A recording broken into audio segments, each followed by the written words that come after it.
All right, good morning. Well, it's now good afternoon, YouTube. So, I want to go over a couple things on why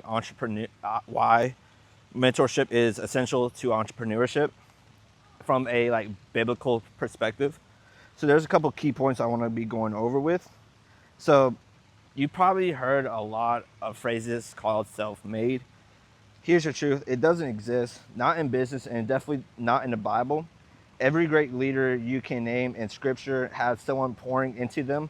Today, I want to show you in why mentorship isn't optional if you're serious about building something and what the Bible has to say about it.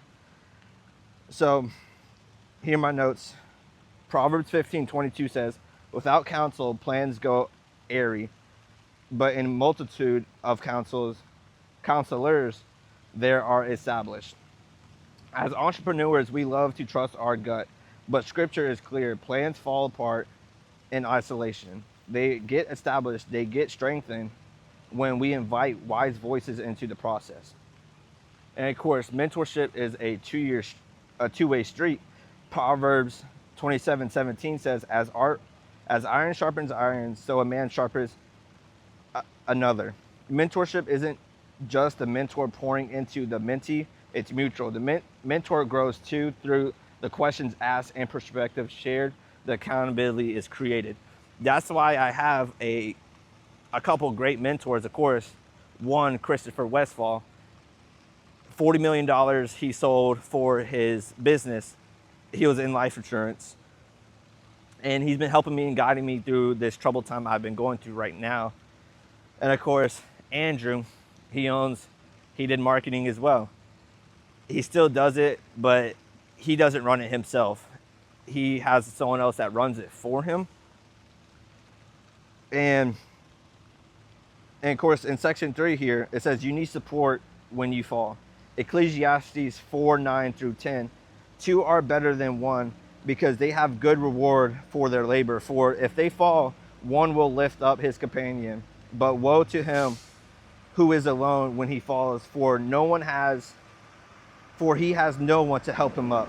Entrepreneurship will knock you down. The question is whether someone is there to back you up. And that's what I love about being here in Bloomington with me and my team, is because when I fall short, I have someone else in the background cheering me on, saying I could do this and stuff like that. So I do not keep on stopping and just keep on going. And of course, in 1 Corinthians 15-33, it talks about choosing your mentor wisely on do not be deceived. Evil company corrupts good habits. Who you let speak into your life and your business matters. Surround yourself with people who sharpen you, not people who drain you. So it goes back to your environment with the people who you hang out with. The people that you hang out with is always going to be who you become. The people that lift you up, the people that wants the best for you, you're going to grow a lot more with those people than the people that always talks down on you, that's always going to talk trash no matter what.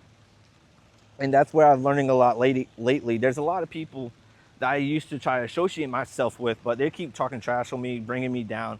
And that's where I just learned how to let go and how everything like that works.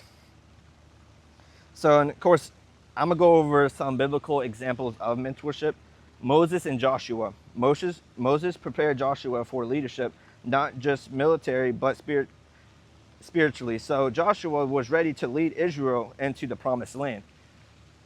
That's one good example of mentorship. A lot of people don't look at that as mentorship, but I definitely do, because Moses was there for Joshua. Yes, Joshua fell short with the golden calf, creating a golden calf and everything like that. But Moses corrected him. If Moses wasn't there, Joshua would have fell short. And that's why mentorship is very, very, very important with people these days, definitely in entrepreneurship, because without mentorship, you have no one that could be able to correct you. And of course, Elijah and Elisha. Elijah threw his mantle on Elisha, called him into ministry that would carry his legacy forward. And of course, Samuel, mentored by King Saul and later David, sharpening David's understanding of leadership, and reliance on God. And of course, Paul and Timothy. And 2 Timothy 2:2 says, Paul says, Timothy to take that what he learned and pass it on to others who can teach it too. Mentorship reproducing itself. When mentorship comes from people, what you want to do is spread that knowledge to everyone else. So you are able to, of course, reproduce what your mentor already taught you, so you're able to help the generations yet to come. And so a lot of people, they disregard mentorship. A lot of people, they always think they could do it themselves. Trust me, I was that person. With mentorship, it's definitely a tedious process on how everything works. And that's how I was able to achieve so much at just my young age, is because I had mentors by my side helping me and guiding me through what's yet to come. Every time I go through something, even if it's personal, it doesn't have to do with business or anything like that, I still go to my mentors and ask them, what should I do?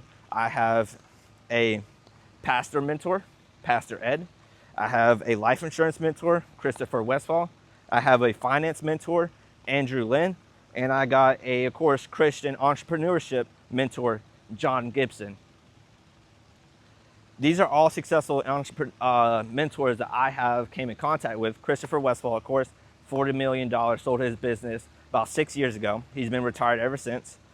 Andrew Lynn bought his $3 million house in cash. John Gibson he does like gaming. He owns a gaming software company, however you say it. I really never written the details, but he's really highly on faith as well, and I really like that. And of course, Pastor Ed.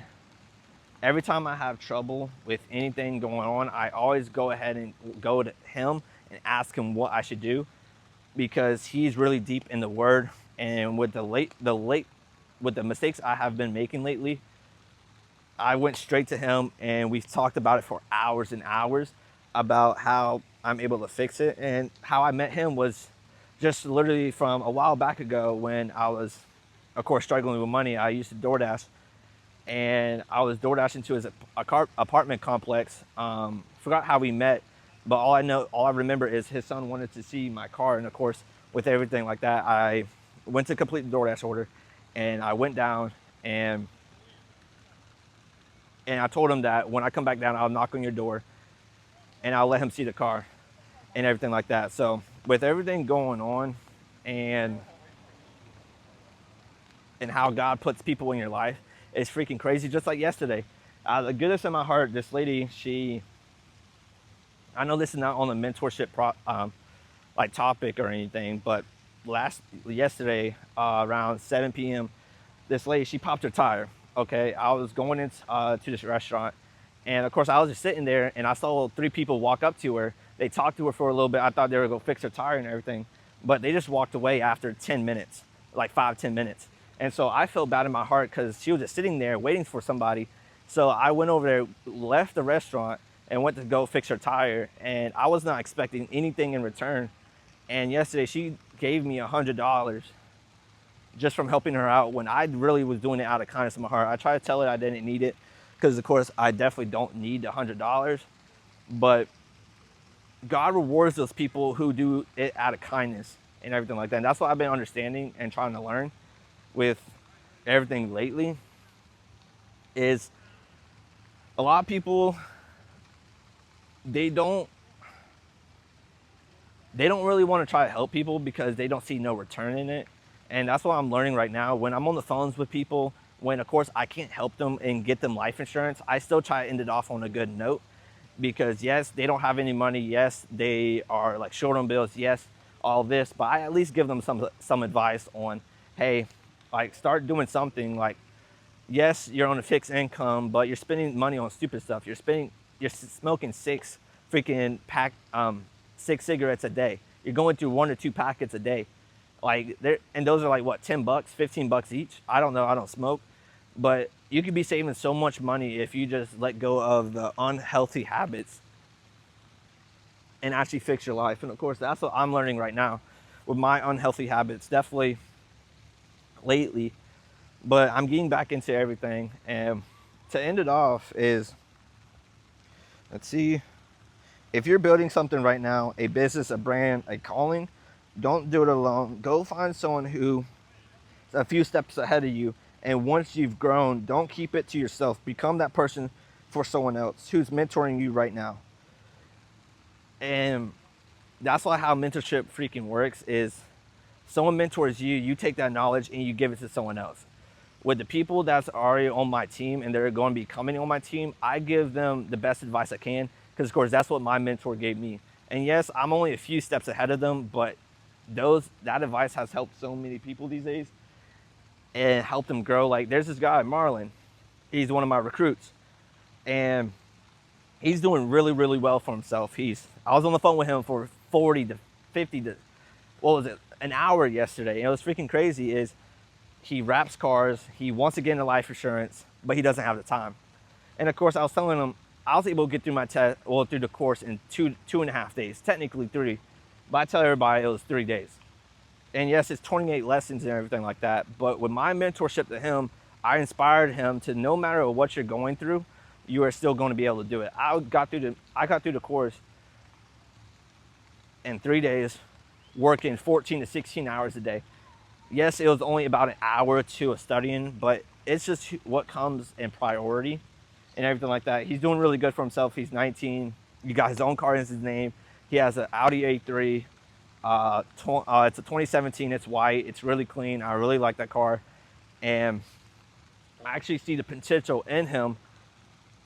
And that's where I love mentoring people, definitely around my age, because yes, I'm only 19, but I've able to help 22-year-olds, 24-year-olds, 25-year-olds of how to get their finances straight and everything like that. It's all on spreading the knowledge to everyone else that your mentor brought onto you.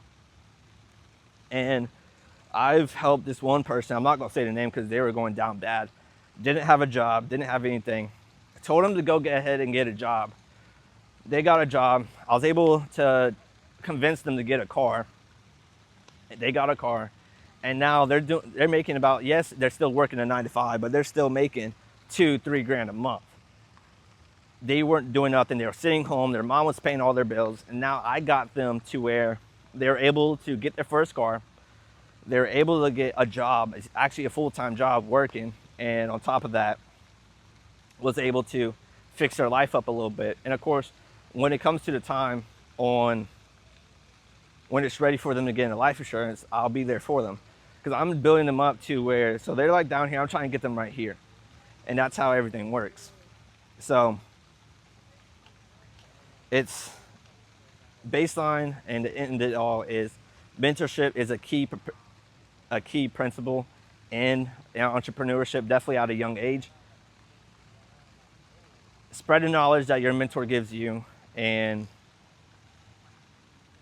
try to help as many people as possible. All right, let's see how that goes.